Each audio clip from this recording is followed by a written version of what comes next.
Hey, it's Amy Brown from the Waterboyz Show. Join me in supporting St. Jude Children's Research Hospital for a chance to win a trip to meet Megan Maroney at the 2025 iHeart Country Festival in Austin, Texas on May 3rd, hosted by Waterboyz. We're going to hook you up with tickets, flights, hotel, food credits, and a meet and greet with Megan Maroney.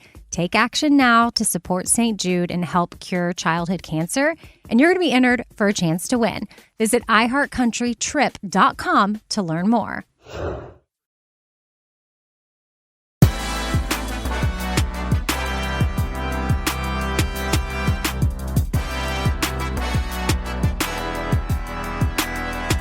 And we are back. Man, you know, Be Rich, normally we have like a kind of like a, I won't call it a long, drawn out intro, but normally we talk a little bit, man. But I really just want to get straight into what's going on. What's going on today, bro? Man, today we have two very special guests. One guest that's already blessed us at the Waterboyz Show, right? Our first guest. Yeah, man. Well, no. Our first Falcon. Our first Falcon, because, hey, we got to give Steve Miller his credit. Steve Miller. The young boy who committed to USC. He was our first guest. Congratulations, Steve. Shout out to Steve, man. But we have another Falcon in here today, man. None other than 25, man. I'm talking about 25. Yeah, 25, man. Willie Moe is in the building, man. Willie Moe. Yeah, so look. Who else we got? So look, I'm going to do it. I'm about to go through it. I'm going to do it. I'm going to introduce him first. I know. All right, man.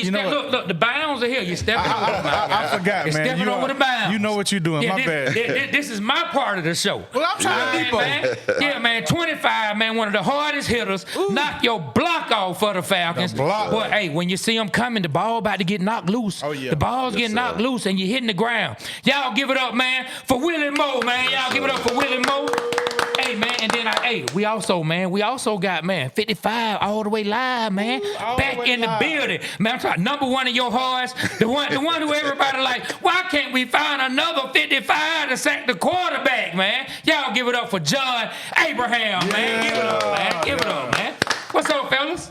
Good. Appreciate you having us. Man, no problem. I can honestly say, though, since I've been retired, I didn't really get a lot of time to spend with my ex-teammates. So, being with Willie Moe and just having this experience together, and we still can be teammates in different situations. So for me, it was great, when B. Rich was like, hey, man, Will Moe going to be here, because I ain't knew going to be here. I said, man, I hope that man still like me. Cause That's my brother, man. Me and him been through some ups and downs. We've been through some...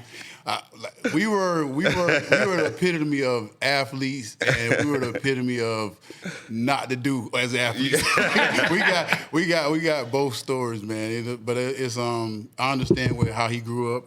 Seeing him mature as a man. Just talking to him a little while before we even got him, talking about his kids, and I think that's something that both of us have took dear to our heart. Because me and him used to be out. He probably had the same thoughts that I had sometimes. Like, man, I should have stayed home this night, or man, I should have did this. But to see him maturing and being like the man that I always knew he was gonna be. Coming from school, he told me the stories about how he was in school. So I ain't gonna talk about that. Yeah. But I think people don't understand. A lot of us young men, we had to be men at 11, 12 years old.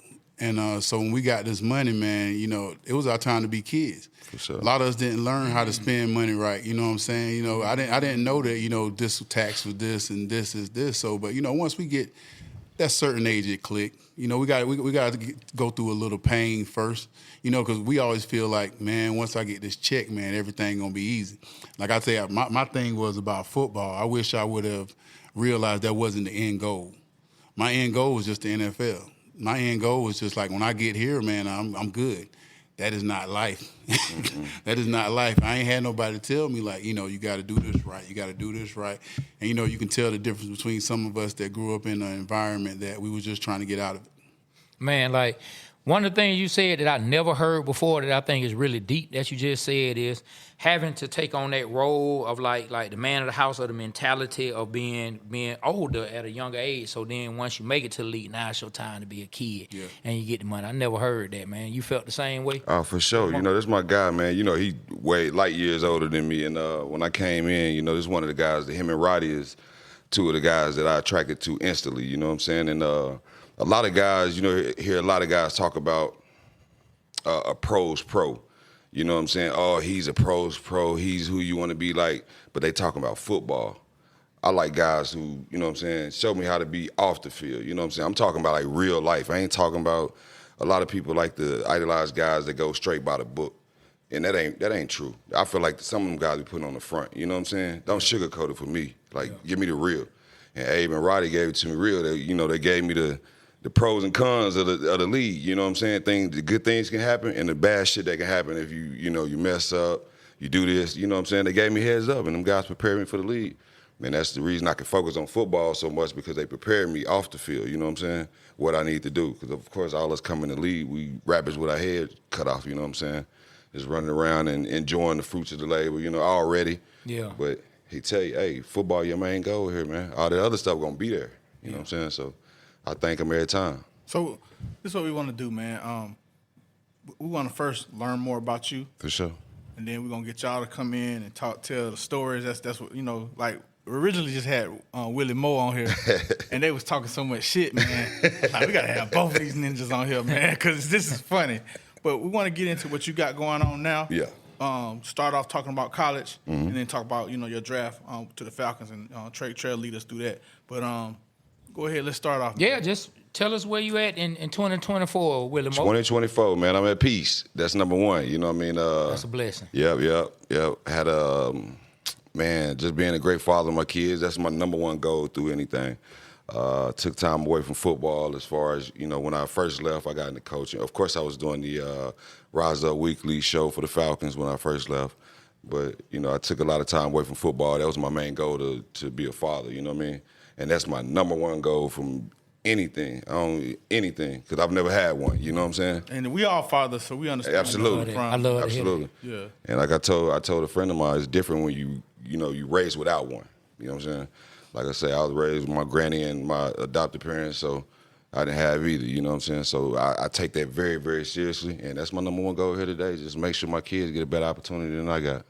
Man, hey, look, being a father, I said it when Abe was on before, like, that's the thing that's most important Absolutely. to me in life. Like, Abe don't know, like, he dropped so many gems in his interview. He said something that my wife instantly caught on about how, hey, don't come to my funeral talking about what I did. Come on, man. Come to my funeral talking about the type of father that's what that I I stand was. on. That's what I stand on.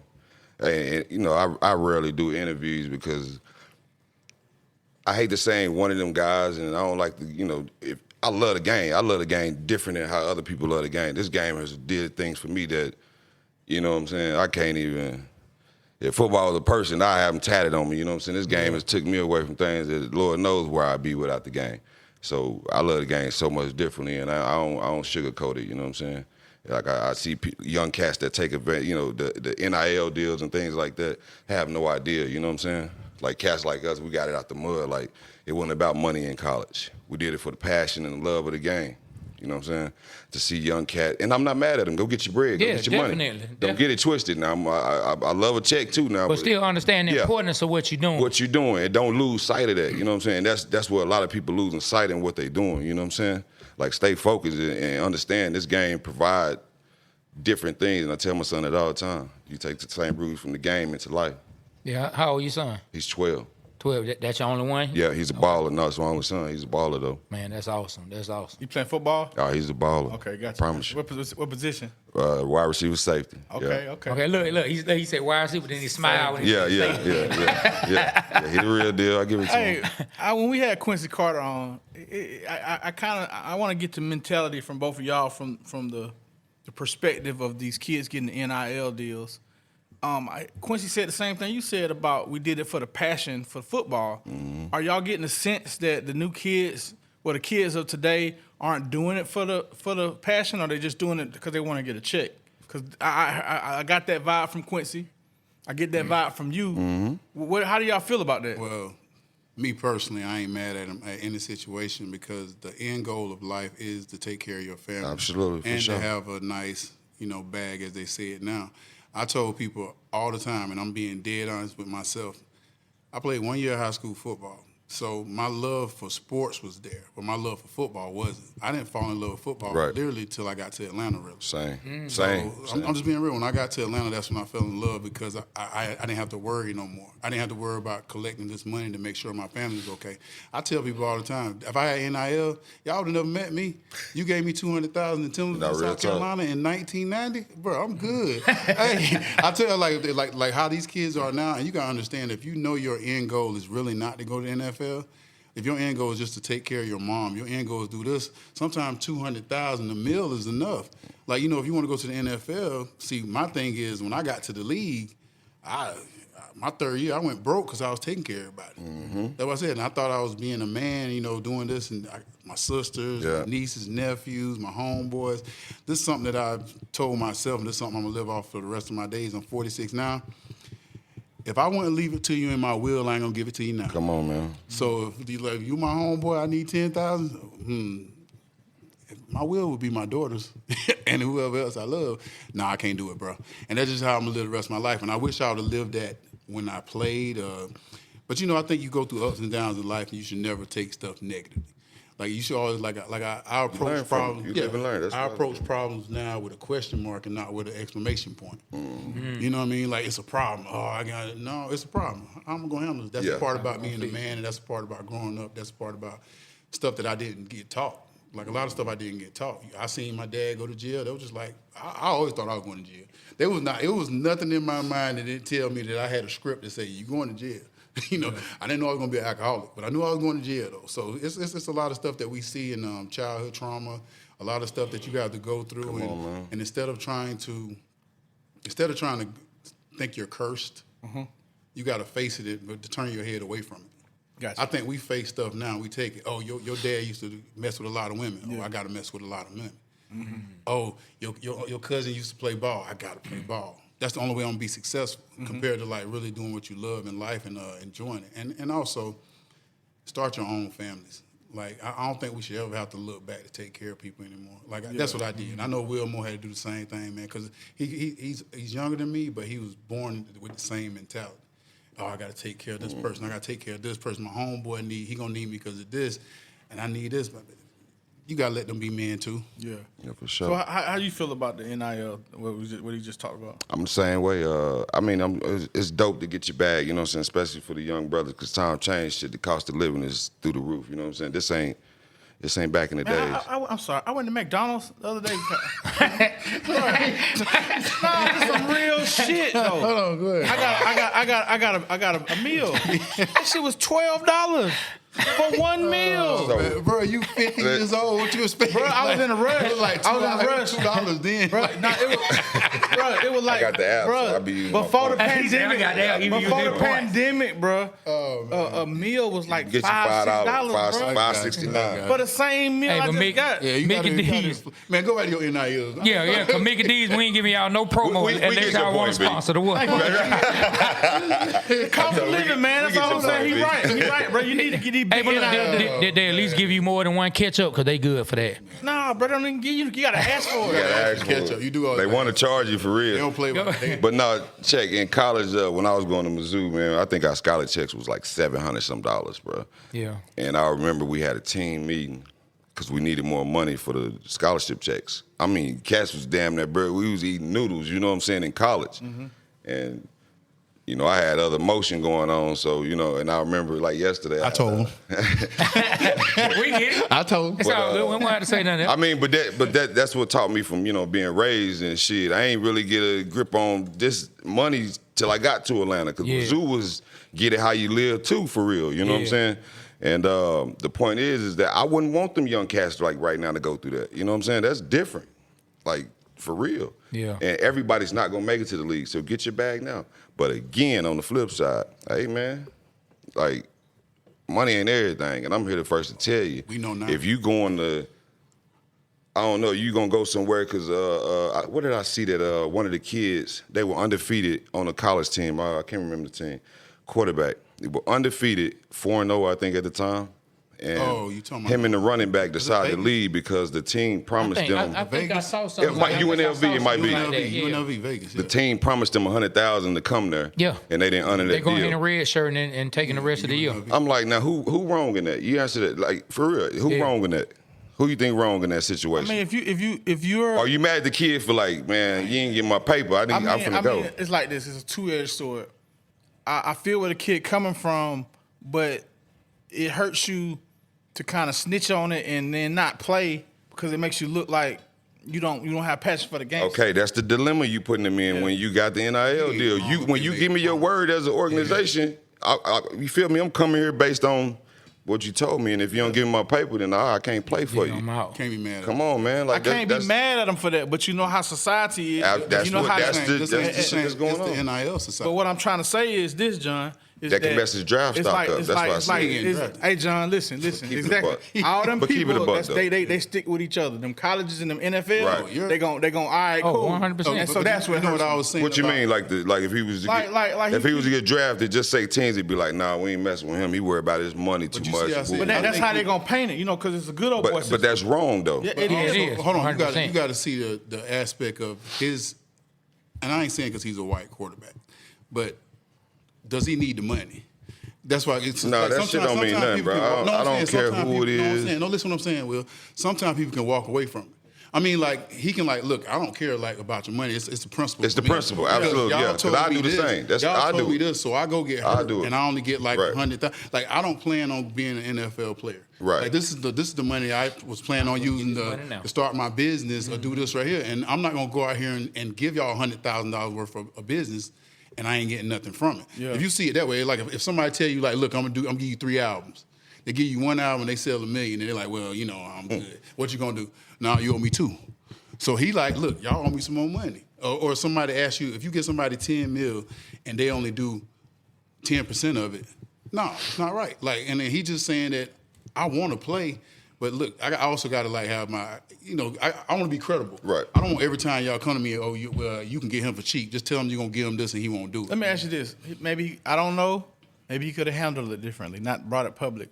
Maybe we could have got some lawyers involved. But on the flip side, it shows the organization too, though. You know what I'm Yeah, saying? And but you got a bunch of other players who like, damn, you don't wanna lied to put him. yourself out. Yeah, you know what I'm saying? Yeah, you don't want to put yourself out like I just Recruits. walked Yeah. away from football. Like So they- I gotta tell y'all the reason why. No, if the organization didn't honor what they told that man, that mean they don't get like as a recruit going into that next year. I'd be like, I'm not going there. Yeah, exactly. I'm not going there. Well, he ain't So wrong. it's gonna I hurt don't the feel like he's program wrong. too. That's what I'm saying. But So- it's a lose-lose situation for both. But that's what I was saying. Nobody. For the guy, I think that was very mature of him to walk away from it because like some of us wouldn't have did it. Some of us would have played and not got that money. Yeah, we weren't because good. some people emotionally probably tied to their teammates and feel like, man, I might be letting them down. And- I can't Right. leave. Also- That's how it used to Even be. might And be it's the best. kinda- That's how it used to be, and we it's really kinda- felt that way. And it's kind of embarrassing too.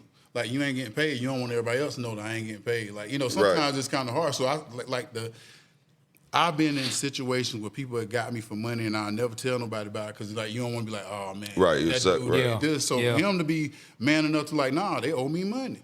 Like some people won't do that. Some people just take it on the chin. Yeah. They be like, you know what, Yeah. hey, No, you're right about because that. you want to see the fact. But so for him to be grown enough to say that this the NIL world. Yeah. If this is how we're going to handle stuff, we got to be like specifically do what you say. You know what I mean? Because I could have went to maybe Mike could have went to Missouri. Mike went someplace else for like 60, and they had a check right on the table. I went for you for 100, and you Right. didn't give me my 100. So you took away from my life. I could have stayed closer to home. I could have did this. On the You back know what end, I I'm like it because it levels the playing field. You know what I'm saying? Like everybody got a chance to win. Now I got tired of seeing Alabama win. I'm gonna be honest with you. You know what I'm saying? And these big schools, you know what I'm saying? And the same schools. I want to see Utah come in and win something. You know what I'm saying? Just level the playing field. You know what I'm saying? And Yeah, I think that's what. parity. Yeah. Like kids go somewhere and want to win. You know what I'm saying? Not just like, oh, I got to go to Alabama to get drafted first round and win a natty. Nah, everywhere. Yeah. Go ahead. All right, let's talk about college, man. What made you choose Missouri, man?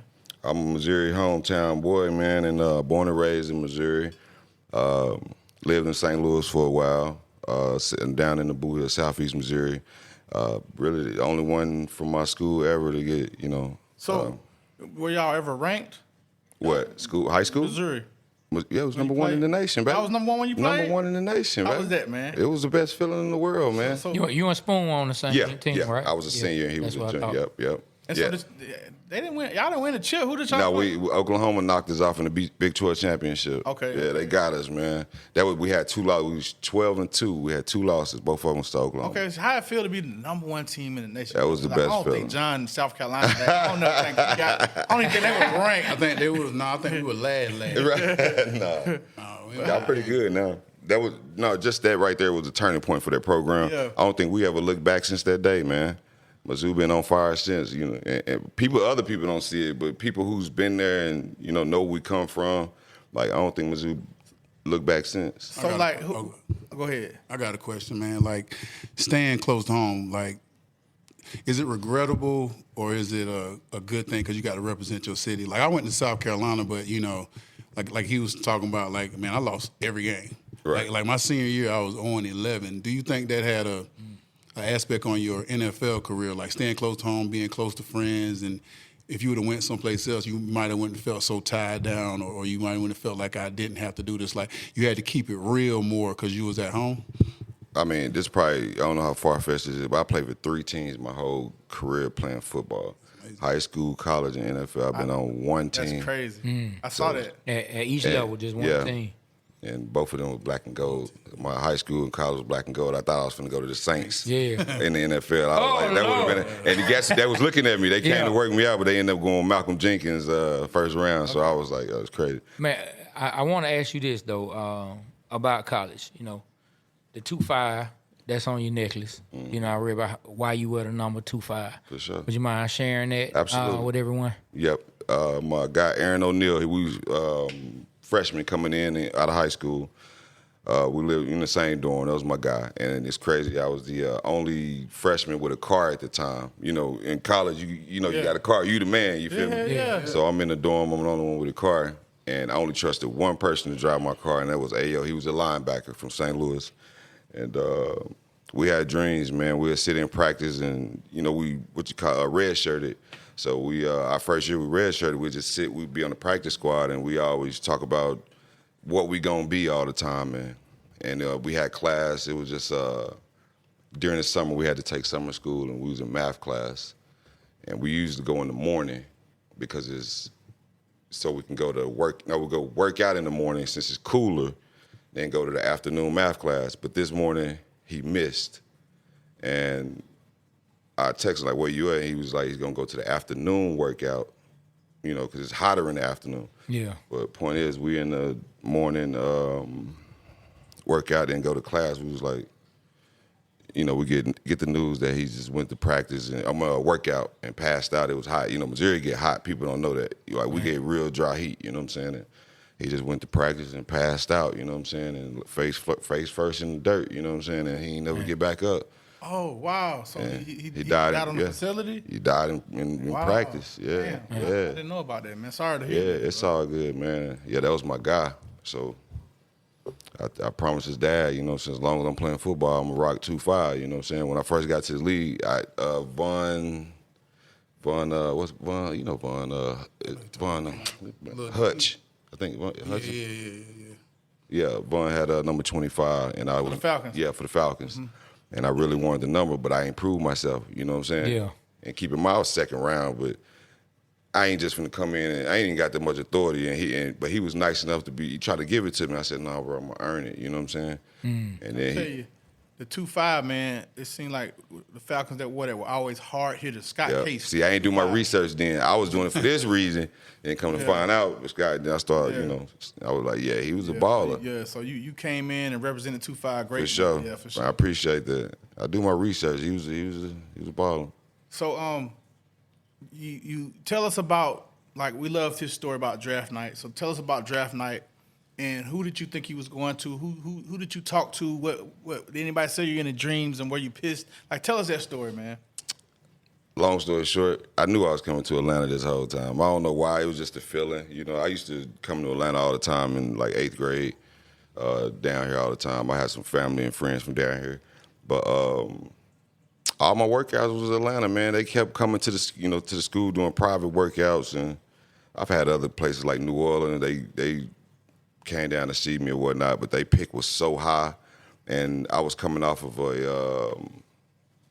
my junior season. I think I had 115 tackles, led the nation in interception, and I had a chance to leave as a junior. I was up for the Thorpe Award, all that good stuff, and everybody was like, "Bro, why ain't you leaving?" You know what I'm saying? And I was like, reached out to the NFL. You know, you reach out to the NFL committee to get your grade and all that before you leave. And I remember reaching out to them, and they told me 3rd round, 4th round, or something like that.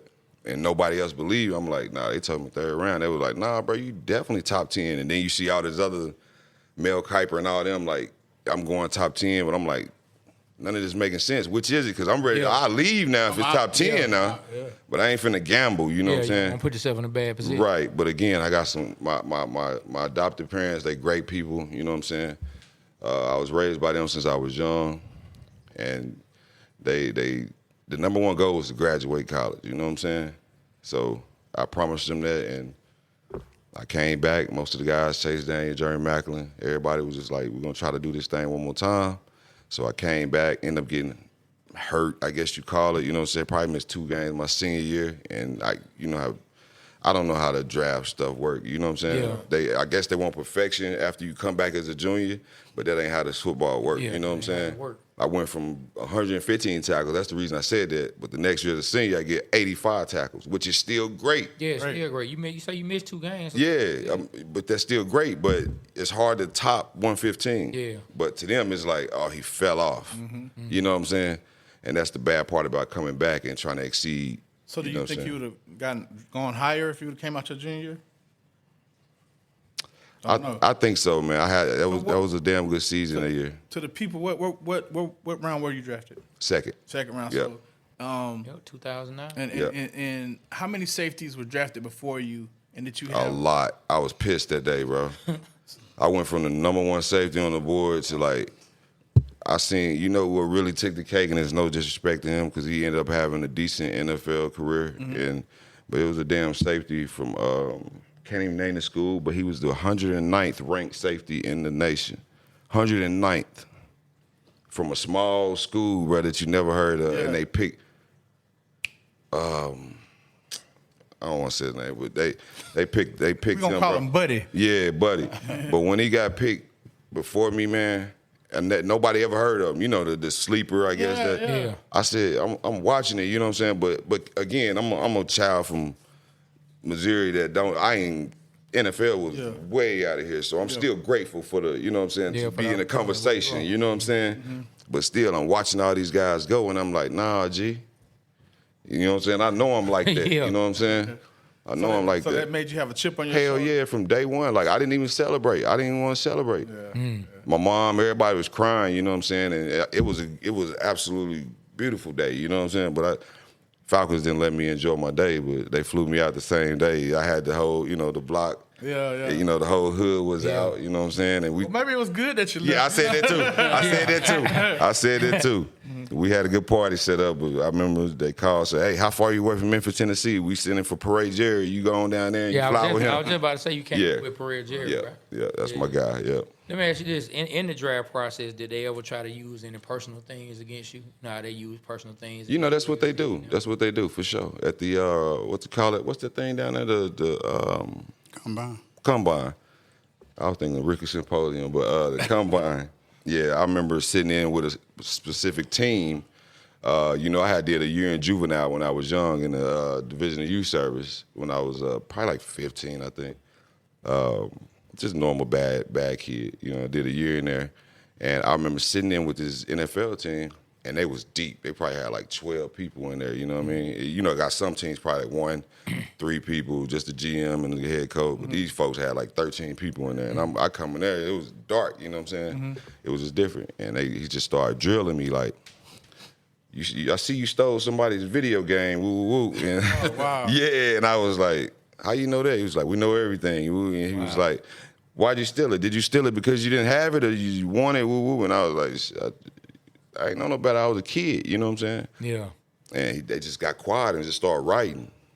And the meeting was over. I'm like, what the hell going on? Yeah. What team was this? He said, Pittsburgh Steelers, Mike Tomlin. Oh, wow. Yeah. Wow. They got a Be your filter. colors too, though. Yeah, I know. Wow. Colors Yeah. too. You know what? I like But they I like the ones the who history. went with the other guy. one on ninth safety. Did you have a better career than the one they picked? Okay. By far. All right, see, that's By what you far. get. That's what you get. By far. By far. yeah, But yeah, that's Go ahead. Yeah, no, just the way they use the personal things Yeah. against people is like ridiculous. yeah, they do that. And You know what I mean, yeah, not knocking people draft status around. I'm sure it probably happens when you in the league as well. all the time. Them using the person because I know they watching like For every sure. last thing that you doing. For sure. Man, so you come to Atlanta. ATL. What's your first day like? Like after you done the press conference thing, now you coming back for Ricky Mini camp or whatever you come back with, man. What's your first day like as a Falcon? Like, all right, man, I'm heading out for my first practice as an Atlanta Falcon. When I first got to Atlanta, it was Atlanta was different then, man. So it was when I got here, I dedicated myself to football. I tried to, you know what I'm saying? That was my goal.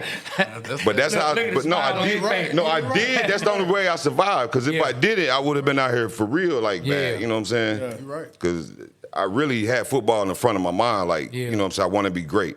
Through it all, I want to be great. So, But- so when you stepped on the field, right? Were you in awe of some people? Like I know John was like when he saw Vic, you know, like that's Vic. You know, and I remember Carl Dukes was on here. He saw George, like he really got the Jordans on. You know, like was there anybody that you saw was like, damn, that's such and such. So you weren't in awe. I'm never like that. That's good. I've That's always good. been like that. I mean, the only person that was Ed Reed when Yeah. you know me and him, you know, met and got a relationship, Yeah. became a mentor. But other than that, I've always idolized Brian Dawkins and Ed Reed. So tell me about when you first saw this Joker right here, man. Like how was that? I wouldn't. No, I'm joking. This is my dog. No, It's supposed to be that way. No. Hey, you gotta come on. Hey, like Yeah. he play a different position. So like with him, like if I played the same position, it's different. Like I had like LT. Right. Like, people like, oh man, you got to be like LT. So in your mind, you always think about LT. So oh yeah, I seen Will Moore. Like yeah, man, that young boy, he ain't gonna be nothing. You know. So it's Right. like, but you'll see somebody in your position, you'll just be kind Right. of like, man, because you watch so much tape on that same guy. It's like they force it on you. you know, you had know what I just mean? got here though. Yeah, both of us just got Yeah, that's what I'm here. saying. He I had was just like, got here, so I was wasn't really familiar. How do I put it, man? Playing ball, you don't really keep up with He didn't play that players. position. I'm telling you, 'cause and not even, you know what probably I'm knew saying? everybody who played safety. There you go. He Yeah, probably knew the yeah. safety that was there. Now I know he knew Lloyd Malloy. Yeah. I know he knew like he knew I people talked that to was there Lloyd, before. yeah. Like Yeah. when I went to the Jets, man, I ain't knew none of them people. Yeah. No, I didn't. I knew Curtis Martin because Right. Martin him on TV. You know, Yeah. I ain't even knew who. I knew Brian Cox, but you talking about like people. I ain't knew who the safeties was at Right. the time. They were like, yeah, So- Dick Green. I was like, who the hell And that's the plus, though. That's why you use the Yeah. plus, like going in there. You're not idolizing nobody, but you like, We had a lot of common. Though. Yeah, that's out how had a we lot of- clicked, you know what I'm saying? We found out we had a lot in common because we kept running into each other outside of football. but his locker was right across from mine. though. we kept running. you again. His locker was right across from mine. I watch how he come in there. You know the dragging feet when they come in the morning. And So, he man, what you been up to? smelling like last night. I'm like, Yeah. you was at what's the name? You was I saw you. You ain't saw me. This car, we pull in the front. Yeah. I'm back in. I see the white car back then. I'm like, hold on now. Who you leaving with? With him? I'm like, hold on. Hey, how you doing? You Right. all right? You with? Oh, never mind. All right, then. You know, we bump heads a lot. They probably somebody in here watching right now. I know both of them will. I guarantee you there's somebody watching right now. So I want to ask y'all this. So you came what a year before him. 06. No, 06. He And you came. came- I thought you came 07. No, you gonna think that because I didn't play in 06. I didn't play in 06. I got You came with Mike. Mike Turner came here in So 07. 07 was Turner came 08. That's who came in with me. 07 was Well, mine. the year before. Then 08. Like, Okay, so then you we had came that bullshit. Matt year. Ryan's Yeah. year. Yeah. No, the year after Matt. Hold on. Yeah, Okay. yeah. Yeah, the year Matt got hurt them 2 games. We barely missed the playoffs. The Mac got hurt 2 games. I think the end of the year finishes off with a win against the Jets to have the first back-to-back winning seasons in franchise history. I'm sorry, man. I'm a Falcons fan. I mean, for sure. I'm down hard now, baby. That's the only jersey I ever put on, baby. I'm with you. My guy. I'm with you. So A look, good fan know that. I'm with you. You step into the facility. Who was the safeties that was ahead of you? Who was the starting safeties the year before? And what were you thinking? Like, I'm taking this position, or like, who was the person ahead of you? Go ahead and say their name. Eric Coleman and Thomas Daco. Yeah. Daco.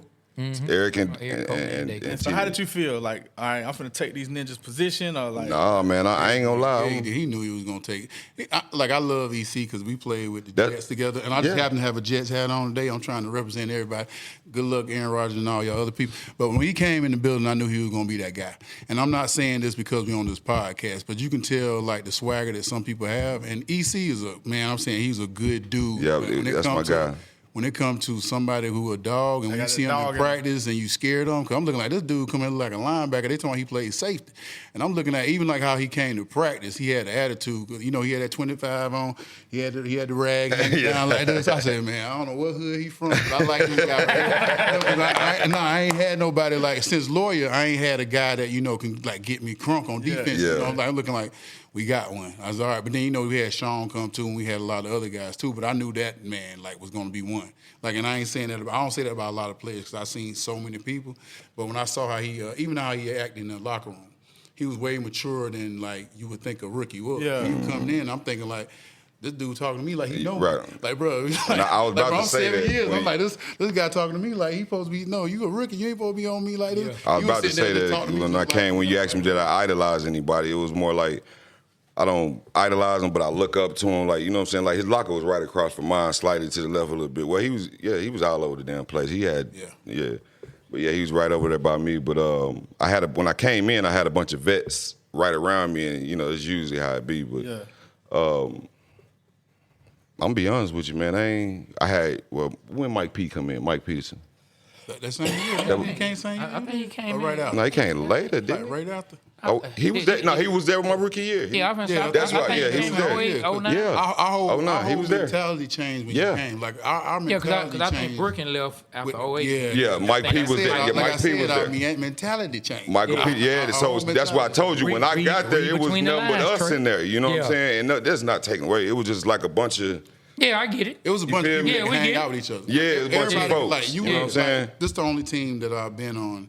Well, when I was with the Jets, we had everybody used to kind of hang out with each other. But I think when Wilmore got there, maybe because it was Sean and Paray and all, they were younger guys, but all of us used to hang out with each other. Right. Like you'll see somebody go out and it would be like, we would be deep. That's what I'm saying. I don't know if that's a good or bad thing. I hear about it now. The locker room now, I don't know the guys personally, you know what I'm saying, but I do my research. I be asking, like, is they outside, you know what I'm saying? Even the Super Bowl run, I don't think they was really outside like that. And that's if you don't go out, don't do. And we ain't, not even being outside. It was That's what I'm saying. Like, camaraderie, together. We had a family thing. Like, it was more like, if he out, I'm gonna go ask see how he doing because just because I'm like a brother to him. Yeah, like, I had a Halloween party. I ain't expect none of them to come. All my teammates there. You know what I'm saying? Dressed up. I ain't saying this is the exact way you got to do it. I ain't saying it's the exact way to do it. I can take a little pressure from myself and a little stuff that I probably could have led them better. And that's something I live with every day now since I'm done. I'm like, man, I might have should have told these guys, but hell,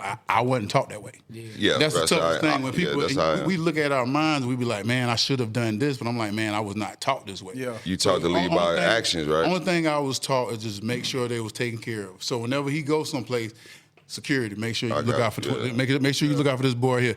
Hey man, y'all need to get in here. I got you. Will you coming over here? I got you. So and so, you coming over? I got you because that was my job. So when they out, they safe. You know, but I know because these guys was young and they was dumb and not in a bad way. You know, being ignorant don't mean you're stupid. Being ignorant, I just don't know what's going on. Then you're a target out here. You got Like, so I used to always make sure they was okay wherever they went. Like shoot, your boy so and so in here. Right. Yeah, make sure he good. Yeah, just tell him to calm down. Oh, something snap off. It was my job to make sure. Like, I was a big brother, but a lot of stuff I used to hear, take care of that. Right. They ain't never happened. Right. Will tell me a story. Hey, bro, let me tell you this. And I'm like, bro, I already know. I would never say nothing to them back. But like being in certain cities and being in certain places, you just got to be, like, you were my next door neighbor. Like people wouldn't know that. I could have had music right here next door. Right. I didn't know either. He was just a cool ass dude to me. I like the little short yellow dude. He cool over there. You know what I mean? It's all good. You know what I mean? Hey Trey, before I go into 2012, anything you want to say? No, man, no. Let's keep on rolling. I'm enjoying hearing about like listening to Abe talk about being like, you know, how he wish he may have led them differently, him being the older one. But like, I mean, we're gonna always look back on certain things, like you said, and look at things we could have done differently. But that speaks to your character, that you even think that, hey, I might not have been taught the way, but maybe I could have showed them this or showed them that. But like you said, if you didn't know, you didn't know how to teach them that way. I had to give myself grace on. But it's funny how the tables turn, man, because you know I ended up being the old head in the locker room after a while, probably like 2015, 16. I ended up being the old head in the locker room at this point. So it was at one season we had a bunch of injuries. At this point, I look and see everybody's a rookie. Listen to me. We had Joplo Bartu, I remember that name. Warlow, Desmond Trufant, Rocky, all rookies. We had a bunch of rookies on defense. Yeah. And I was lined up, and I'm in the middle of a game. Before I didn't practice with these guys and everything, never thought this. I'm in the middle of a game, and I look up. I said, Zeke Mata was the opposite safety. I don't know if you remember, 7th-round pick from Notre Dame.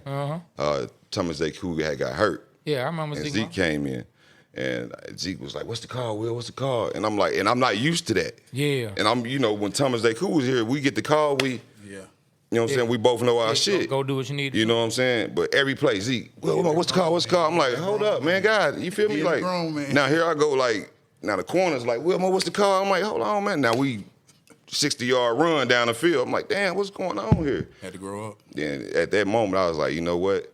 That's when I realized, like, damn, like, I'm not a talkative person as far as let's go. You know everybody what they doing. Yeah, like that wasn't my thing. And when I started doing that, when I got older, I was going to ask you how did you end up handling that? I did it. I was vocal, but that ain't my game. I didn't even feel right.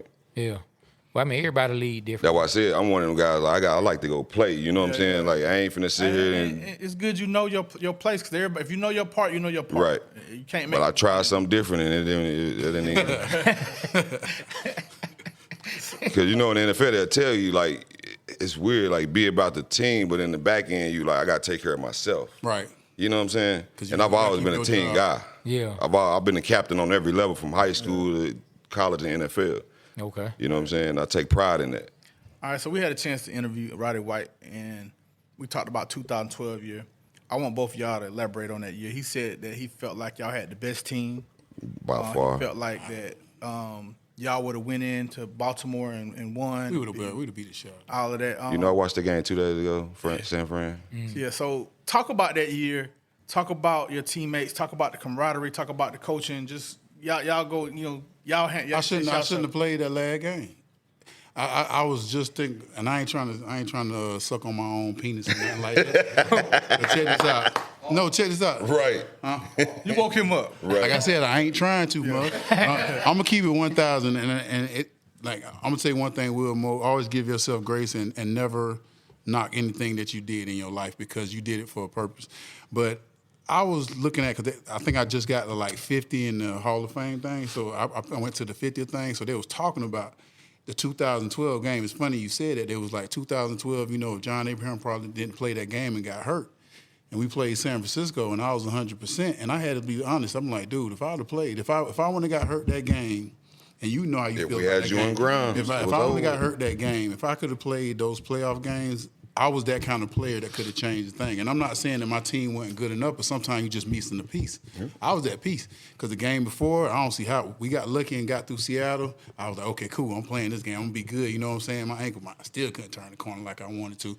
But I know for a fact, if they would have had 55, a healthy 55, and we wouldn't have wasted time in that one game trying to be cute, we would be. I think about that all the time, and that's a lot of the pressure I had to take off myself about what I didn't do in the league. Like, it seemed like every time that I had an opportunity to be great. My rookie year, I could have got Rookie of the Year. I got hurt. Third year in the league, had 9.5 sacks, 12 games. I was leading the league in sacks. Got hurt. Could have been Player of the Year. Had a chance to go to the Super Bowl. Got hurt. Couldn't play. I'm like, man. So all this stuff right here was, like I said, I fell in love with football when I got to Atlanta. Right. So I wanted to bring, man, if I would have won a championship here, if we would have won a championship that year, We talk bro, about we that wouldn't all have to the work time. another day in our life. We could walk around Atlanta just like this With without boxers rings. on. How me and him was. Hey, and how me and him was, we gonna take advantage of that. Oh, nah. We gonna be sitting at Cheetah. We gonna be Oh, sitting my God. We gonna, hey, bro, we gonna, You wouldn't we heard got the end of that, ring boy. like this. Hey, he gonna have a big ring Big in his tattoo house. on my neck. Big ass Super Bowl We would've tattoo had on it my out. neck. I'd have got Atlanta tatted over Man, my come chest, on, bro. man. I promise you, we would have got a ring that year. And bro, this is the first time I ever cried in a game when it had nothing to do with injury. It was 17-0 at half, man. And I was at halftime. I was like, my heart was beating fast, man. I said, and this was like, I got some shit for this you. was Go year ahead. 13 for me. This year 13, so I'm like, man, I'm going to the Super Bowl. And I'm crying. Like, I'm feeling it now because that feeling, I ain't Yeah. never had that feeling before. I'm like, man, I'll be good and healthy then. Right. I got 2 weeks off. 2 weeks to get I got ready. 2 weeks Right. off, Yeah. man. Like, man, then like how the emotion changed because I even talked, like I said, I talked to Davis, I talked to the running back, and they was just like, man, we was in the locker room crying too. We thought we was done for the year. We don't know what happened. Y'all just, I'm like, man, I don't want to talk about it, man. I was just like, man, I don't want to talk about it. You can go ahead, you can talk about it, Will, but I'm just saying talk that about it, me, Will. Tell us me, about that it, was Will. one of the big. That was one of Man, the. I know it. And then the next year they cut me, and I felt like we could have went back next year. Yeah. But and I'd have been healthy. So I was like, dude, I know we got so close. Why we just didn't run it again the next year? Like, why y'all let go of me? And I'm just saying because I was at peace that Yeah. I think that I really could have been. So Thomas Dimitrov, why? The slickster. Oh, yeah, like I said, it probably was all field stuff. Probably was So it. check this out. That week of practice, right, against San Fran, Mike Nolan had this defense. Throughout the whole season, I don't know if you saw, we was doing like Houdini shit, like a lot of guys moving around in the front of the line, jumping to your, zone and man coverage, whatever. But going into this week of practice, we doing all kind of different shit, you know what I'm saying? And I'm not, Mike Nolan, one of the, best D coordinator I ever played for, hands down. Well, besides Matt Eberflus in college. But that week of practice, we had Vernon Davis, and previous to that game, Vernon Davis wasn't doing shit. Being honest, like, Yeah. he really wasn't putting up no numbers for real. So, but we didn't sleep on him. I think Walker was doing his thing at that point. But coach had put some defense in, and we wasn't really sweating Vernon Davis like that for real. But we was focusing on all kind of other stuff. We doing everything different. I'm being honest. I don't know what Abe saw, but I was on the sideline. right. But I'm talking about that week of practice. I was on the sideline. You're right, yeah. So I ain't gonna say I don't know. I'm not D coordinator. He might know something I don't know. You know what I'm saying? But I'm like, because every week you practice against a different team, you scheme for a different team. So maybe this is what we need to do for San Fran. They running the read options and all this crazy shit. But that week of practice, man, that's Asante Samuel was amped up, and Dante Robinson, man, I can never forget. People don't give him enough credit. Dude the baller, you know what I'm saying?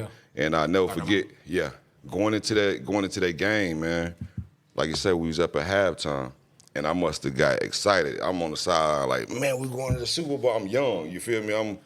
Bro, we finna go to the Super Bowl. This shit crazy. Dante hit me. Boom. Bro, don't fucking jinx us. Woo, woo, woo. I'm like, You jinx. lost. Hell no. It was your fault. Boy, I'm excited. You know what I'm saying? Don't tell that story no more. I will. I'm gonna stand on it. No, I'm standing on it. it was I'm standing on it. No, I'm standing on it because I was excited. You know what I'm saying? I feel you. And the same goddamn thing that me and Dante was talking about throughout the week, we was fucking up on. Me, Steve Nicholas, Thomas Akou. The coverage was about the tight end. We kept fucking his coverage up. You know what I'm saying? If he motioned across the field, we rotate, linebacker, get him, whoop. And we was like, man, it's too much, man. We need to holler at coach and tell him this might be too much. Let's simplify it. But we never said anything. But we get into the second half, Vernon Davis beat us to sleep. You hear me? Yeah. I'm talking beat us to sleep, single-handedly. Like, and the whole time I'm up there like, I didn't have him though.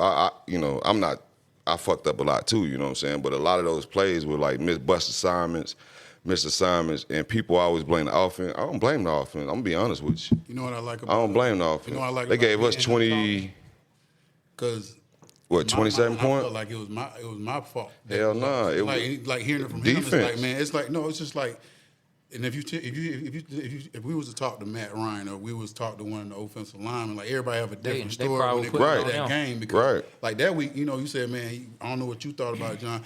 I wasn't worrying about the plays. I was worrying about getting on the field. Cause I like Right. they told me like I might. I played that game with a broke hand. Yeah, You see what I'm saying? I might be playing third. I played that game with a broke hand. If you watch that game, I got a big ass cast on. You know what I'm Yeah. saying?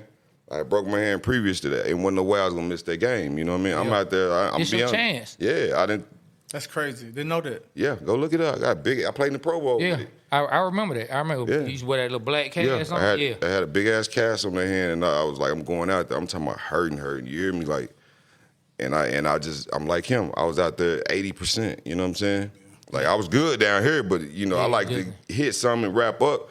Every time I hit something, I'm like, bruh. 80% of you is better than 100% of everybody else. Yeah. My Not to coach go to told me the that one Super Bowl. I time, know, I and heard that a million times. that changed my whole that stuck in my perspective. head, too. He was like, what? He was like, no, you at 70% gonna be better than everybody we got back there. I was like, Nah. Yeah. if somebody tell you that, I don't care if you bad. But I don't they- care. they- That's what got me to where I was. I don't care. Put Man, that down. let me tell you. So one thing that I do want to say, hearing both of y'all tell this and what you said, the other players will have their own perspective. Like us as fans, right? Us who love teams. When things don't go right, we be hard on players. Man, the team didn't do this or such and such didn't do that.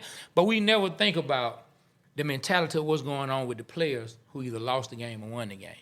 As hard as we feel it as fans, y'all. So I'm a fan now too. Even harder. You I'm know a what fan saying? now Like, too, and I'm hearing you. I'm sorry to cut you off. I'm a No, fan. you I good. wanted Go to ahead. elaborate Step on that in. because I'm a fan. You know what I'm saying? go ahead. Now Jump I in. watch the games, and you know what I'm saying. I really be into the games now. When the Falcons come on, really breaking it down. I do bet sometimes. I ain't in the league. It's all good. Get your money. That's what makes me better fan. Get your money. like As a into it. matter You know of what I'm fact, saying? Prize- matter of fact, Prize yeah, Picks, like- give us an endorsement. No, Go for ahead. real. Yeah, I'm on Prize Pick. Yeah, y'all better check my account out. I've been busting you now. But yeah, I'm a fan now also. So it made me sit back like, now I see what the hell the fans be talking about. You know what I'm saying? When somebody do some crazy shit, I'm like, 1 yard short of, you know what I'm saying, winning $10,000. Like, what the hell? Throw Drake running the goddamn ball. You know what I'm saying? But so I understand where y'all coming from, man. And when we played back then, I remember there was a fan on social media one time. I had saw a fan on social media, and I guess he was like, I see one of these Falcon niggas out, man. I'm telling you, it's good. I don't got into it with people on that social media because they don't. Me and Will more different in real life. That's what I'm saying. Y'all might Yeah. think we just football Nah, players. I But you believe- see I us was like, laughing. nah, I we was don't like, play. yeah, all right. I didn't laugh. I'm like, Yeah, I was like, all right, y'all better I'm keep right this here. shit. You know, Yeah. come on, right in the little spot, right? And I think a lot of times that people think that we soft because we play football, but you gotta understand people grew up in different lifestyles. Yeah. You know what I mean? Like, I don't think people think that y'all. That's what I said. I'm saying I'm not like soft like that, but you know, I'm gonna talk trash. People feel like they can say whatever they want They feel to say. like I can. They shoot know at who you, you- you ain't gonna say yeah, that back. But Like, it's I'ma the talk internet trash. though, Abe. Because if somebody saw y'all in the club, Yeah, I don't they think know who- somebody yeah, would they come know at who y'all they the is. same We got way. high five and Yeah, all yeah, that. they It'd would. be the And same then motherfucker that yeah. says some Same shit. one to Yeah, talk what's up, trash. John? Yeah. I'll tell you a story. I got booed when I got drafted, right? And this dude had a sign that said, who is he on? You know, like, who is he? Like, you know, they was just talking trash. Next year, hey, John, how you doing? I was the guy with the sign. I was like, I was like, bro, if you don't got my face, I was like, and then he act like it wasn't nothing wrong. I'm looking like, man, all right, man. All right. Yeah, they called me Patrick Willis down at the Pro Bowl in Hawaii. Yeah, you know what? Y'all count of No, favor hell a no. little bit. Y'all count favor a I'm little walking bit. with my fam and whatnot down in Hawaii. Me, they cool. We got our family with us and whatnot. We walking and we was trying to get in this Super Bowl, this thing, Pro Bowl thing. It was like, Pat, come on, you know you come on. I'm like, they was like, go with it, go with it, go with it. Can't roll with it. Yeah, Look, I I'm signing never would've autographs saw and it. everything. I I'm never like, would have saw it until you just said it. I like, never don't they know would've this saw it. nigga in the Super Bowl? You feel Right, me? those people, man. I went right along with it. Hey man, that ain't bad. Nah. So, a couple more questions about 2012. So, the last play of the game, fourth down, and they throw the ball to Roddy. Roddy explained the play when he was on our podcast very well. What did y'all see? Same thing Roddy saw. I watched it 2 days ago and I I was still just, don't get it. But also we can say as players we've been taught that it should have never got to that one play. Right. When you think about football now, when I watch football now, and I think about how much time I spend in it, and people like we're quick to bring out one person on one play, but how I see it now, like, well, you know, if they didn't miss that field goal in the first quarter, or if they got that, you know, if this guy with a 4th and 1, if they would have did this wouldn't happen. So it's way more than what we see. Now, could we say it was a bonehead play that definitely might have led to a loss? Yes. But one play ain't never lost the game. Like, one play ain't never lost the game. I don't care, because sometimes it shouldn't even have got to that. Like, we was up 17. How you going to say that was a play that stopped us from going? Because we get, I don't know. It's a rhythm, and we was not in rhythm at the second half. I don't know what happened. That whole day was a piece of crap, man. And like I said, I watched that game a lot, and it took me years to watch it. I still ain't watched it. It took me years to watch it. I ain't gonna never watch it. But I had to get off my high horse, and I was always watching highlights. And, you know what I'm saying? My son, like, you know, showing him that, yeah, that's what I'm saying. And I was like, man, I need to cut this shit out, man. Go watch, you know, because it was. I never wanted to watch that game because I just know I ain't do shit. You know what I'm saying? I wasn't a part, like, I didn't contribute in no positive way. You know what I'm saying? Yeah. Like, you being there, you never. I know. They might say something totally different. Like, I know, but I know me as a competitor, though. Yes. San me as a competitor, like man, I love big games. We can't throw at 25. Right, but I love big games, and that's why I like to shine. And I wasn't no part of the game. You know what I'm saying? We don't see about the situation. You being a playmaker and being a player is different. Like I could have came up to coach, like, coach, put me on Vernon Davis. You know what I'm saying? Yeah. I didn't do that because in the back of my mind, like, man, my fucking hand broke. Yeah. You know what I'm saying? I'm being like the loser mentality. That shit bothered me for a while. You know, I'm like, all right, that's why, you know what I mean? All right. So John, we started doing this after you left, man. So we want to do this with you and with Willie Mo. When we do this, we're gonna clip it up. So we just want to hear you say yours, and then when you do yours, we want to hear you say yours. I want to do 2 with you because of your position, all right? Your Mount Rushmore of defensive ends in the NFL. Now or? Nah, just ever. That's tough, man. Because you always want to put yourself in there somewhere. Put yourself in there. No, but I'm saying, I'm just saying because if you knew where I came from to where I was, and this is some mentality, like where I came from, Timorsville, South Carolina, and what I went through and all the ins and outs of the injuries.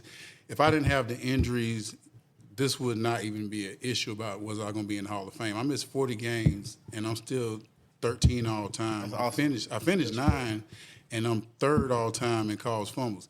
Give me those 40 games and wonder where my numbers would have been. 40 games, like, dude, I would at least been in 150 in sacks at least. You know what I'm saying? Because I averaged like, 9 sacks a year. You give me 3 more years of football, that's 27, something like that. But I ain't gonna put myself in. I would say this ain't defensive ends because you saying linebackers and. I'm saying people that got to the quarterback that sacked. Well, Lawrence Taylor. I watched a documentary on him and he was just different, man. And I'm biased with that. I don't know why. I would say I say Lawrence Taylor, but if you watch the documentary on him, and it changed my whole perspective on him. Because I watched how he was in college and him he came in as a rookie, and they said by the second play he was starting. He went from being a 3rd string to a starter in like 3 plays, and he was defensive MVP. He was MVP of the league, and if you watch the tape, like how scared he was. But this is what surprised me, and what always changes a player's perspective on me is how smart he was. They was talking about how smart he was because everything you know is a beast. I always wanted to be a beast on the field. I wasn't the best player until I started learning football. When I started like really learning stuff and knowing how to get here at this time, and like Will Mo say, John ain't never practiced. I ain't had to practice but I was studying. I was sitting there and watch tape and watch people, and I would see stuff before it happened. You know what I mean? But so I say Lawrence, give me Reggie White. I like T.J. Watt. I'm saying I'm trying to get some mix between. No. I'm not hard. I want to hear this. Your Mount Rushmore. It's your list. Yeah. Trying to think, and if I could make a player, if I could make a defensive end, Julius Peppers would be that guy. Like being healthy and all. I'm saying if you look at Julius Peppers was crazy. Just the size, like him and Myles Garrett are like just. In a physical standpoint, if you see like it's kind of like Will Mo. If I was building the safety, I'll say Will Mo, just because if you and he can move well, maybe about this much faster. But besides that, about this much faster. But besides that, everything that you see in the safety, you want a scary individual at it. You know what I mean? So don't be my foe right there. Yeah. All right. So you say Lawrence Taylor? Yes. Julius Peppers. Yeah, JP. T.J. Watt. Yeah. And who was the other one? Reggie White. Reggie White. Okay, Reggie White. Big Okay. Reggie White. That's a good one. Now, Bruce Smith could be up there too because of his numbers, but when you think about like Smith was a dog. domination, Bruce is Smith was a Reggie White. dog. Reggie White used to just throw Yeah. All right. like I could even say Dwight Freeney because he created a move that people couldn't stop. That's when they kind of put you in the dominant thing of being different because he had a hump move as Reggie White had it, nobody could stop. Yeah. And when you create something like that people have to emulate or they can't stop, that's when you become like, okay, that's him. all right. Now, who is your Mount Rushmore of quarterbacks that you played against?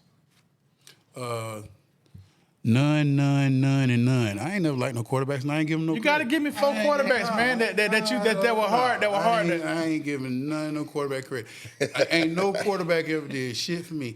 Okay, I'll give you Matt Ryan, Chad Pennington, who I had, Carson Palmer, and who else I had? Benny Testaverde. I'll give you people I played with, not I played against. They ain't getting no street cred from me. No, sir. Defense, baby. What you talking about? I don't play them. Okay, I don't play that. I don't play that. No quarterback. I'm going to come back to No you. quarterbacks. All right. I'm No quarterback. I ain't mad at that. I'm not mad at that at all. No quarterback. quarterback. All right, I'm going to come back to you later with a different one. All right. All right, for you. Who's your Mount Rushmore of safeties? In no particular order, right? No particular order. All right. For sure, I got to start off with Bob Sanders. You know who that is? Yeah. No, I don't know who that is. I don't You don't know who it is? Coach. Yeah. That's Coach. his arrow, though. That's Bob, his arrow. Bob Come on, Sanders. man. Hey, look, Peyton. You know Listen, Peyton. You know Peyton Manning. yeah, You know Peyton Manning, one of my favorite quarterbacks, Yeah, right? undersized The coach, been the slept coach were on, not man. breaking through No. until that year that Defensive Bob player Sanders was of the there year. and doing what he was doing defensively. man. I'm not giving it all to Bob, but Bob was a beast. I'm Yes. giving it to Bob. Yeah, And why you yeah, give Bob me was a why? beast. Explain why. He just said it. Bob the difference one maker. man wrecking crew, man. Go watch it. Big I feel like difference he's still here today. Don't get enough love. 5'9"? He was like 5'9", If 5'8". that, bro, like 5 something, like All right, all Bob. heart and muscle. You hear me? Bob Sanders, all right. Yeah. Bob Sanders, of course, Ed Reed, Ed Reed, okay, he's a beast. Troy Polamalu, Troy, okay. and my last one is up in the air, but it's way back to Ronnie Lott. Okay. You know what I'm saying? Man, hey, That's a great list. Great list. That's a great list. I mean, even for the people who may be shocked at Bob Sanders, like they cannot deny the man had game. You cannot deny the man. Like Real football people know what's going on. Injuries Right. would start And they- to hurt right. him, and where he couldn't do it year in and year out. Yeah. Similar, And that's why I like when idolize Abe him. talked about how, hey man, I was on Yeah. en route to do this year, and I got hurt. That's why And I was en idolize route. him, 'cause Bob people don't Sanders know, was similar like, today. yeah. Would you agree? And Like, them with certain injuries. things- You gotta think How about you the play. The film he used to watch about Bob, and because he know like certain stuff. You see plays made, and you be like, "There ain't no way in hell he made that play." Like how the hell he did that? And you think about the speed you got to have, the talent you got to have. You got to think about the awareness you got to have. So I can understand when he said Bob Sanders. I understand. Like, he for watched, real, He like- watched probably so much film on that guy. And Yeah. was just like, y'all tripping. Of course, I didn't say Yeah. Brian Dawkins. I don't want to. I know it don't count, but you know what I'm saying. He definitely one of my top. He wow. was the reason I wore number 20 in high school. Okay, but, okay. You know, as I got older, Man, people still laughing at a video I did when Brian Dawkins hit Vic.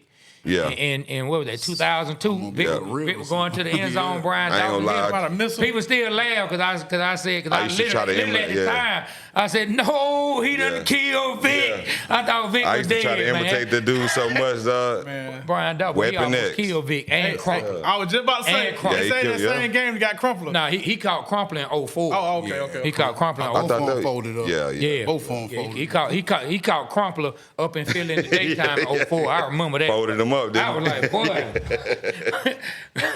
Hey, look, he would have been in the blue tent if this was 2024. Yeah. You know what I mean? No, he Straight was. up. Over. Brian Dawkins Straight would up, have man. been broke playing in this league here Man, today. You can't even hit nobody. Too, though, yeah. You can't A thump lot of us nobody would- a lot without of us getting wouldn't have made it. They No, I would have been playing for free. Nah, you definitely laid some Yeah, I people would play out. for free.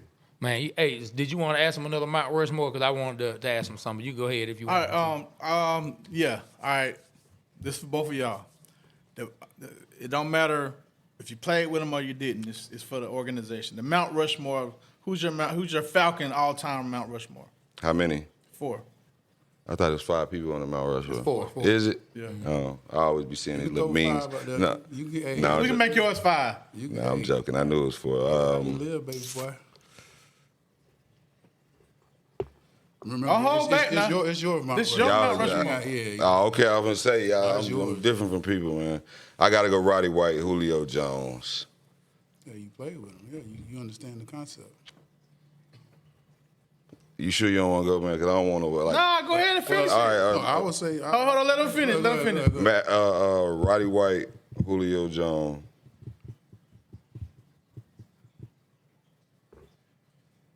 Nah, people gonna think I'm hating. No, man. Nah, Hey, no hate. look, this was my Mount. No, Right let him. Okay, Go go ahead. ahead and finish. This a good- Mike Vick, man. Right. All right, you got one more to go. One more to go. And Todd McClure. Wow. I was thinking Mud Todd, too. Dog. Wow. No, I was thinking Todd too. No, I'm dead. Wow. I'm dead serious. That was, Wow. he was literally, Todd was literally in my mind like. I Todd tell should after do John does his Abraham, I'll tell your story. But you was there. I didn't want to leave out people who people expect to be in there, but Nah, that's a good one. Hey, look. Nah, I At was the thinking end of that the day, at the end of the day, it's your list. I mean, people gonna feel away But I like literally was because we thinking Todd, just too. did some as like how we feel, and people were upset about the different lists that we had. So, It's yeah. fun. We're gonna put this clip out and it's gonna go viral. What about you, man? Nah, but like, you gotta understand, we played with people, so it's hard to go back and say Dion for us because even like Jesse Tuggle, I know I was with Jesse last weekend, but it's just like when you said we like This your list, John. Yeah, look, Yeah. it's just like when he said Todd, I was thinking Todd the whole time, like Todd should definitely be up there. I said we probably ain't gonna say it, but Todd, he said Todd, I was like shit. I was gonna say Todd. Yeah. But that's just being real. Like for me, it'll definitely be Matt Ryan and Julio. And myself on defense because when I was there, man, I was the thing. And I mean, I wasn't lawyer. I wasn't. I like real. that. No, I'm being real. Like my 7 years I was here, bro. Like I put in work, and I think about. And one thing that I'm mad about that y'all didn't never see the 100% John Abraham. Y'all never got the best of me because I got hurt my first year when I was balling. I got hurt when when we was had the possibility of going to the Super Bowl. In my mind, if y'all could have seen what I was prepared to show y'all, that's the only thing I can think about. So when it comes to defense, I think I'm one of those Mount Rushmore for myself because I know what I gave for. I know personally what I gave for this city. Like I'm not even talking about like money. I ain't talking about. I'm talking about.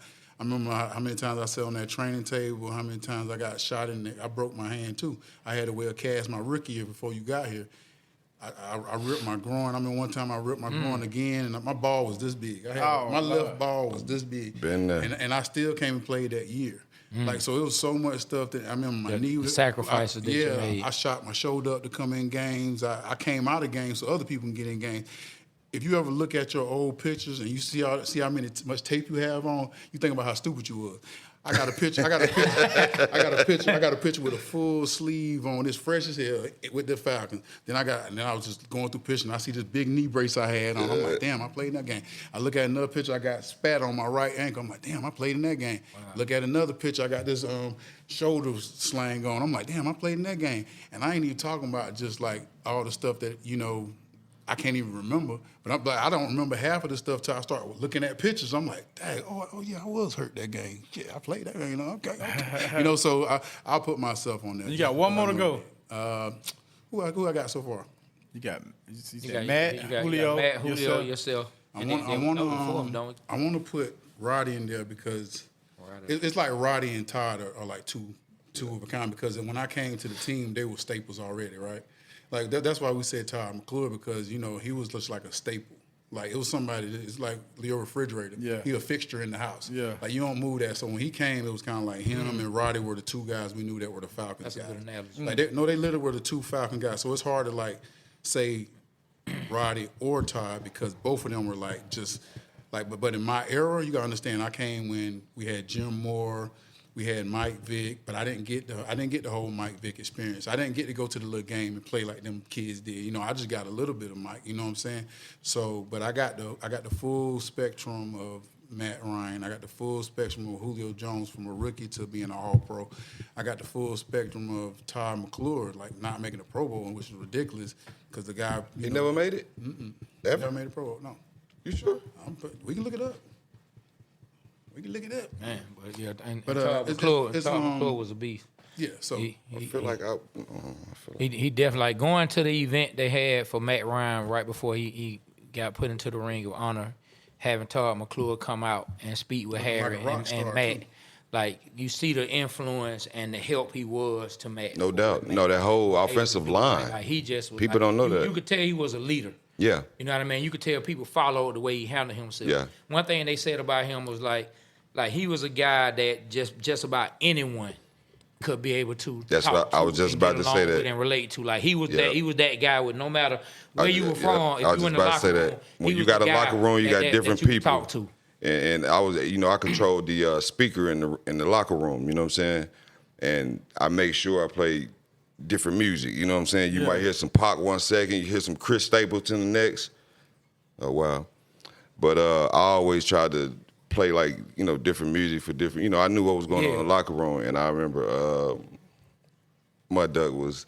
I had I think Gucci was on.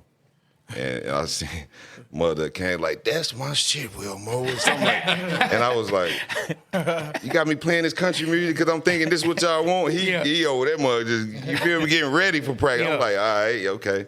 But yeah, he's always been a great dude, man. He's been a pro's pro since I came in the league. And I don't know, I forgot how many. Did you ever get in the fights with any of those jokers? I stayed in fights most of the time. Tell us about a fight, man. John, you seen them get in the fight? Well, practice. he was always on the edge, so he Me and used to Steve punk, he used to Jackson. punk people. And Steve Jackson's running back. Steve, He didn't listen, play for the Falcons, huh? Steve Jack like jacked up. Hey man, he deserved it, man. Listen. You want to know why he deserved it? Nah. You want to know why he deserved it? Because coming in, man, they won man, what they call the show on HBO. I don't know why Greatest it just show came on to me turf? right. Hard Knocks? Now, what's it? Hard Knocks. Oh, Hard Knocks. He coming on the first episode of Hard Knocks. But just take Matt Ryan room, the man that took the quarterback room, took the man clothes out the room and put him in another room. Oh, wow. Steven Jackson came in, taking franchise Coach quarterback. was chewing us out clothes that week, boy. And just put him in another room. He deserved it. Coach- He deserved it. So what happened? Coach was chewing us out on defense. I forgot who was playing that week. It was a big back. But we was out there missing tackles and messing around on defense, and Coach was on our ass and the safeties from the back, you know what I'm saying? We come up, we posted this thud, you know what I'm saying? Like thud is a quick little shoulder lean. And so, the running backs coming through and me and Deku, boom, hit him up. Yeah. Will Mo, that's a pussy hit. What the hell? Woo, woo. I'm like, what you want me to do? Lay the motherfucker out, you know what I'm saying? Yeah. God damn it, if that's what it take, woo, woo, woo. Who was saying that? Joe Dana is our safety coach at the time. And he going off. I'm like, and the whole time we just they defense fucking up. Coach he just yelling at us. You know what I'm saying? He baited you in. But Smitty, Steve Jackson come through and he know Coach yelling at us, so he didn't came through and stiff armed us. You know what I'm saying? Made it even worse. You know what I'm saying? Oh, wow. Hold on now, Jack. You feel me? Like you heard Coach yelling at us. We trying to let us thud you up and go on about our business, but you didn't. Boom, we didn't went flying and embarrass us more. I bet. Yeah. He came to that hole. I'm talking about full speed. I knocked him. This Jack, he 250. You know what I'm saying? I'm full speed. Knocked him off his shoe. He in the air. You know what I mean? Oh, He yeah. jump up, take his chin strap off. Oh, that's what we doing, Will Mo? And I forgot. I'm like, damn, this nigga big as hell, dog. I'm still trying to play tough. I'm like, yeah, you know what time it is? I'm like, man, I hope we don't fight for real. But yeah, Let's get it in. yeah, but I was with all that. But yeah, Jack was, but we made up, man. That's my dog, man. That's what's up, man. We left it on the field, man. We talk about it all the time whenever we see each other. Did y'all get like some good blows in, or was it tussling? It was like that.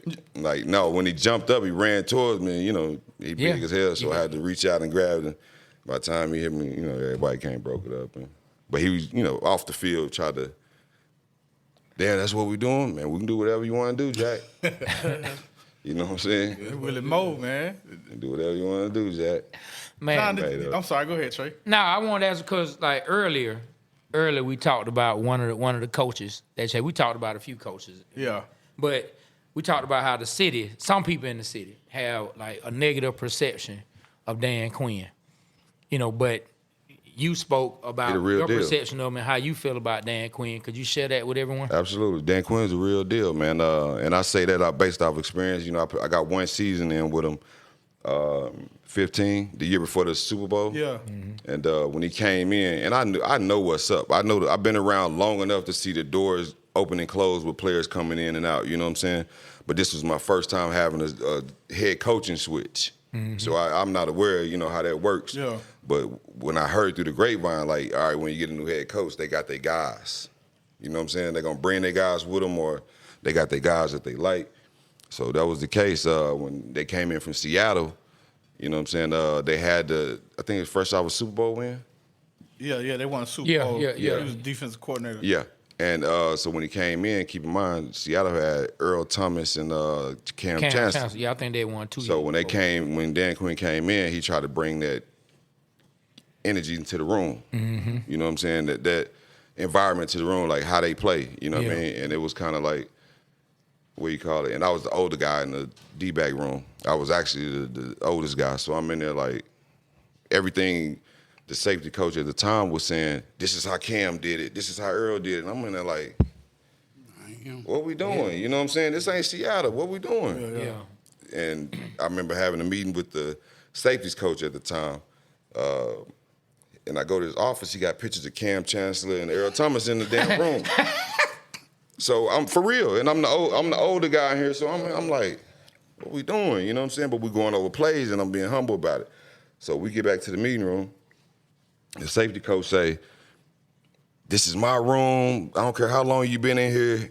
If you got something to say about it, come holler at me." All the young guys, they look at me, you know what I'm saying? Rocky Truth, I remember they look at me like, damn, Mo, he punked you. You know, they been cracking jokes. And I go holler at them.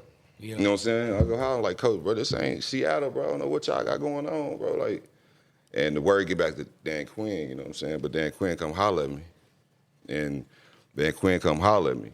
And the way me and him talk, bro, like grown men, you know what I'm saying? And what he wanted to bring into the program and how he wanted to do it. I got a miscommunication from what I saw. You know what I'm saying? The way my safeties coach coming here is like we're doing it Earl and Cam's way or no way. Yeah. But Dan was, you know, DQ was like, look, this is what I want to bring to it. These are the best examples I can have.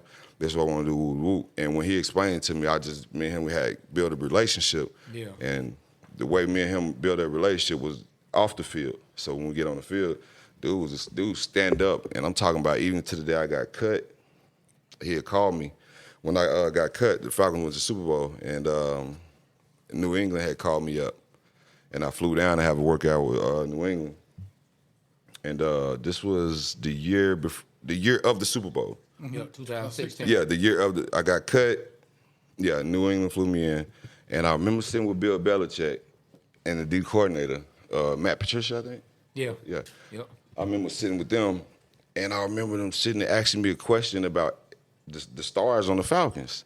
Like, what do you think about Matt Ryan? What does he do? Woo woo. And then they was like, Vic Beasley, this the Patriots asking me these questions. It was like, what do you think, what's Vic Beasley's pros and cons? You know what I'm saying? Asking me about, I'm like, why is he asking me about the Falcons? Like, you know what I'm saying? I'm in here to work out, you know what I mean? But the whole time, that's who played in the Super Bowl. Yeah. So here today, I'm still like, what the hell they had going on? You know what I'm saying? He asking me about So that was the beginning of the year? before the whole season started. They were projecting who was going to go to the Super Bowl. I don't know what it was. I'm telling you, like I'm sitting in the meeting and he went down like certain players. You know what I'm saying? And after that's when Vic Beasley ended up leading the league in sacks that year and all that. And I was like, and it wasn't much. I remember it wasn't much to say about Vic because he really didn't do anything until then. So I was like, he the real deal. Like, but if he get it together, it's gonna be over. You know what I'm saying? Yeah. And he ended up getting it together. But point is that Bill wanted me to play some linebacker, and I was like, nah, I'm straight on that. I was like, I'm gonna go ahead and, you know what I'm saying. The whole atmosphere down there in Patriots, you when you go down there, you know why they won with Super Bowls. You feel me? Yeah, for sure. You know why they winning. Yeah. But Dan Quinn, I know it's about him, but he kept in touch with me throughout the whole season. Even when Keanu Neal had got hurt during that Super Bowl season, he reached out to me, you know what I'm saying, and he was just checking on me, you know. And What's up? I got the notion that, you know, I was like, nah, it's over with, Dan. Like it's over with. Like I ain't been practicing. Yeah. I ain't been. What about Coach Mike Smith? I ain't rocking with him. Like tell us I don't rock with Smith. why is that? What happened? Smitty did some foul shit, man, and I'm gonna stand on it here today, man. You know, he drafted me. You know, him and Dimitrov drafted me, man, and I ain't got too much bad to say about Dimitrov. We ain't had no type of relationship for real, but you know, we had a football relationship. You know what I'm saying? But I'm one of them type of people, man. I'm loyal to the bone, girl, so all the way down. You know what I'm saying? I don't care who he is. If you loyal to me, I'm loyal to you, and I'm solid all the way across. I ain't gonna sugarcoat shit. I ain't never one of the ones that, if you give me the energy, that's the energy I'm going with, and I ain't gonna switch it when you feel like switching it. So basically what I'm saying is when I came in as a rookie, I had got hurt. You know what I'm saying? And when I tell you they treated me like shit, they treated me like dog shit. And I feel like I don't take it personal because I think, you know, it makes you better. You know what I'm saying? And I don't know if that was their goal to make me better, but like you don't do that all season now. You know what I'm saying? Goddamn, there's a point crossing now. You know what I mean? Like you ain't smacked. Like he's had enough. He's growing up. Like, all right, I got the tough love. Now where the love part come in? Exactly. It's all tough. Yeah, it's all you tough. throwing my way. But yeah, like them, they didn't smile and nothing. Like it was straight. And I remember talking to my agent. I'm like, hey man, I might be up out of here. You know what I'm saying? Like he was like, no, you good. I don't know, man. The energy I'm getting, like, I don't think I'm gonna be here long. You know what I'm saying? Yeah. And he was like, no, trust me, you good. And I thought it was a joke. Like I didn't think they liked me. You know what I'm saying? But me and Dimitrov really, we end up joking around more and more and more. But me and Smitty relationship, I played for him 6, 7 seasons or whatever. But our relationship never. I thought it was just because I was a rookie. Yeah. But as I started balling and shit, and I'm like, it stayed the same.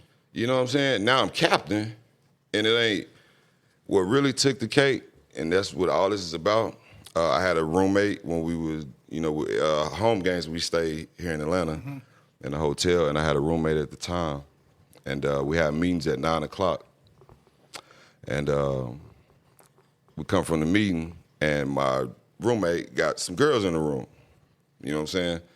I come in there, I'm the mature one, you feel me? I come in there like, bro, what you doing, bro? We got a game tomorrow, bro. You know what I'm saying? They got the big boy Ciroc in there, Hennessy, you know what I'm saying? I'm like, damn, bro, you finna kick it, ain't you? Like, you feel me? Yeah. Mo, you know how I do, woo-woo. I'm like, nah, bro. Now, for real, he know me like I kick it, but I know, we know when not I know when to turn that button on and off. And that's why I do what I do. That's during the preseason. Right. You just do that in the preseason. You get it in. Yeah, I know right from wrong, but Cuz was in there, you know, it's middle of the season. Yeah. Like, you know what I mean? 2 strippers in there. I'm just going to say it, 2 strippers in there. Not just girls, 2 strippers. Like, and I'm like, damn, bro, you know, woo-woo. And they do bed check at 10:00. So his position coach, did the bed check. So I don't know if that's the reason he came all the way in there. Usually when they do bed check, they just, you in there? That's it. But this day, coach come in there, he come all the way in. And look, you know, my roommate put him on the side of the bed, tried to hide him. But coach came all the way in and was just like, get the hell out of here, woo-woo-woo. And keep in mind, when he did bed check, I went in the bathroom, you know what I'm saying? Just because I already knew what time it was. Yeah. But coach made the girls get out. I ain't think nothing of it. And the next morning, it's a game, you know what I'm saying? I get to the game and Smitty mugging the shit out of me, you know what I'm saying? And I ain't really thinking much of it. And the person who was my roommate come to me, he was like, bro, I went ahead and took the rap. I said, you damn right you took the rap. Like, it was just your shit. Took the rap. And I said, what you mean? He said, because Smitty called me in the office and said, I know this is Willie Mo's idea. Wow. And you tell me now so I can find his ass, woo-woo-woo. And when he told me that, I'm telling you, I was hurt, bro. I was hurt. When I say hurt, like a dad, like, you know what I'm saying, disown you feel me? The fact that he thought that of you. Yeah, that's what, right. That's what, right. Yeah, because everybody do their dirt, but when you that's what I said. You get accused of stuff that you don't do. And they don't see you watching film. They don't see that part of you. You know what I'm saying? That's stuff that bothers you.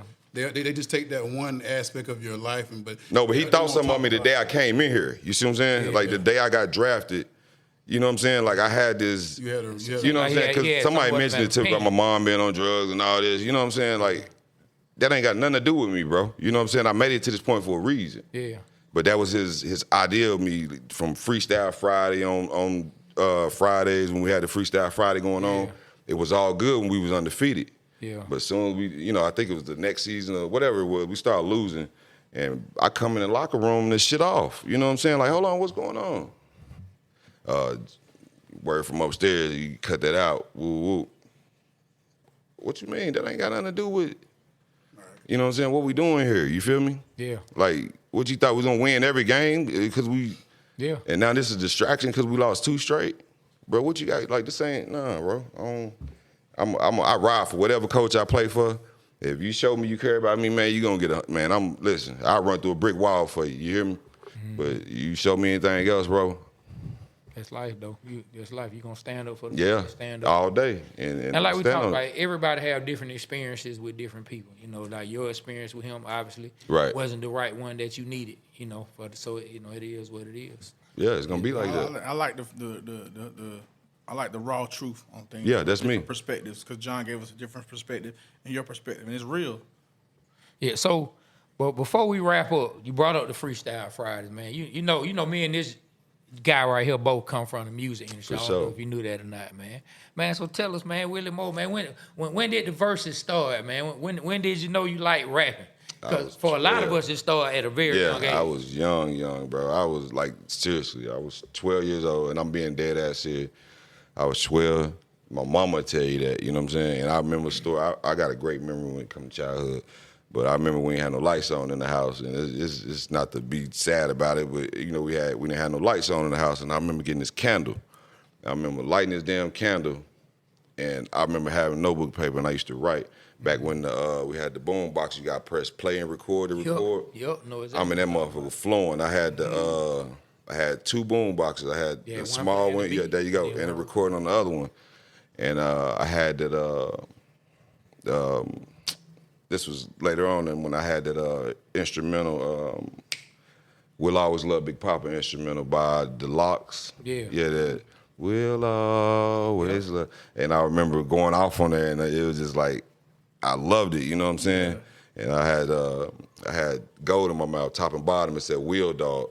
And that's when I used to idolize Master P. Yeah. You know what I'm saying? I had the Chicago Bears Scully on. Yeah. But I love music, and when I used to go to school, the whole school used to rap my songs and whatnot, man. And we dropped the album in high school. It's called Noise for the Neighborhood. That's dope, man. And when I got to college, my roommate was a basketball player. Okay. So we dropped another album in college in Mizzou. Like, it's the whole campus we doing shows, you hear me? Whole campus. I'm opening up for Ja Rule, Nelly, Bone Thugs, like straight up, like in the back preparing with these guys, you know what I'm saying? Like you wouldn't even think I played football, you know what I'm saying? That's crazy. And I used to love it and enjoy it. So when I got here, it was just, when I even heard I was coming to the A, my whole family was like, "Oh, it's up. Oh, yeah. It's up. Oh, yeah. That's the right place to go. It's up, yeah. Yeah, man. That's crazy. That was my dream, though. I always wanted to do music, and I just dropped a little album, too, on iTunes. Let the people know the name, where they can Yeah, find for sure. It's on iTunes. It's called Solid, SOLID, stand on loyalty, integrity, and dedication. Okay. You know what I'm saying? So go check it out. Type in Will Mo, Solid, S.O.L.I.D. And you'll check it out. I think I got over 17 songs on there. Well, today, man, before we get off, John played me the war song. I was like, I didn't even know, man. Yeah. I heard it before. Yeah. Didn't even know it was you. Oh, you didn't know it was me? I didn't know it was you, man. I know you said Willie Moore a lot on it. Yeah. I just heard the cadence on everything, and I heard it before, you know. Yeah. And you know when you be out at the game or whatever, For sure. you hear something, you don't really hear the words, but I remember the beat and everything. So that's what's up. Yeah, man. Well, look, we appreciate you coming out. With Yeah, Mo, man. Thank you, Of bro. course. I know you I don't appreciate do y'all this. having me, for sure. Hey, man, thank you for coming back, rocking with us again, man. Man, I don't even like you. You know I don't like you. I appreciate the vibe now. The surprise, instructor. You know I don't like I you. ain't planning on you know seeing my what, guy, man. It is all good. Yes, sir. Nah, for real though. I Oh my appreciate God. I appreciate y'all what you guys doing, even bringing me back into my old teammates and stuff like that. This is something that a lot of us don't get the opportunity to do sometimes, because we are building our own family now. You know, it's different because this is like a locker room for us almost, just to talk to y'all and everything, because like I said, me and him, we've been through it. Like the years we put in for football, and people don't understand, like the mental health part of the situation is something that we didn't talk about a lot, because we were so busy with football and trying to have a good time, and people don't understand, like, some people good times are different from other people good times. Yeah. Exactly. You know, you find coping skills, and I think a lot of my coping skills have been helped with coming to podcasts and being able to talk to, and also being able to see my teammates, and even seeing his view of San Francisco game.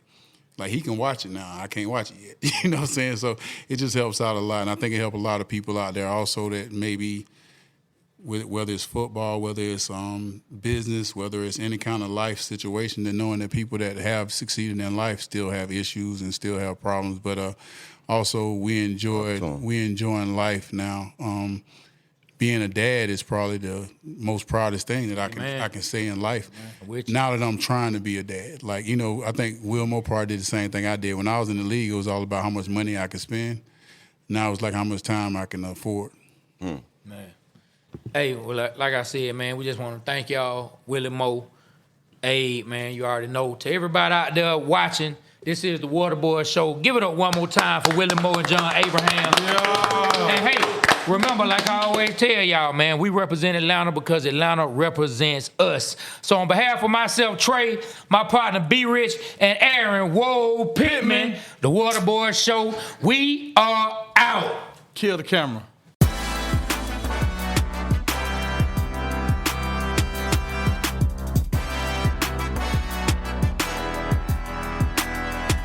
Hey, it's Amy Brown from the Bobby Bone Show. Join me in supporting St. Jude Children's Research Hospital for a chance to win a trip to meet Megan Maroney at the 2025 iHeart Country Festival in Austin, Texas on May 3rd, hosted by Bobby Bones. We're going to hook you up with tickets, flights, hotel, food credits, and a meet and greet with Megan Maroney. Take action now to support St. Jude and help cure childhood cancer, and you're going to be entered for a chance to win. Visit iHeartCountryTrip.com to learn more.